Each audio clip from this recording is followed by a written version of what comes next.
কবরের উপরে গাছ গাড়ে তার ফল খাওয়া যাবে কিনা? গাছ গেড়ে গাছের ফল হলে কি ওর কি ফেলে দিবে নাকি পচে ফেলে দিবে? খাইতেই হবে, হয় খাওয়া লাগবে না বেচা লাগবে। আপনি বেচলেও তো এখন খাবে, এরকম কোনো বিধান নেই। কবরের উপর গাছ হইতে কিছু, গাছ হওয়া তো ভালো, গাছ হওয়া কি আর এর ফল হবে, সেটা পাখি খাবে, বিভিন্ন লোক খাবে, আপনি খাবেন, এটা তো হালাল জিনিস।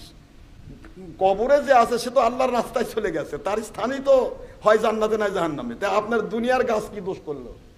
পরের জায়গা হলে খাওয়া যাবে না।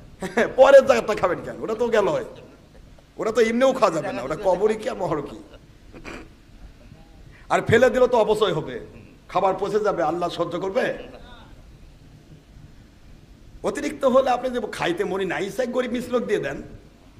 কি কথা বলছেন না কেন? দেন গরিব মিসলোক দিয়ে, তারা খাক, কিন্তু খাবে না কেন? নষ্ট হবে। কবরে তো গাছ হবে, তাহলে বাঁশও ব্যবহার করা যাবে না। বাঁশ গাছের ফল না হয় খাবেন না, বাঁশ কি করবেন? তাহলে গোটা জগৎ কবরে বাঁশ আর বাঁশ, বাঁশ ঝাড় খালি শিয়াল করে আড্ডা খানো। আজগুবি কোনো ফতোয়া দিলে হবে না।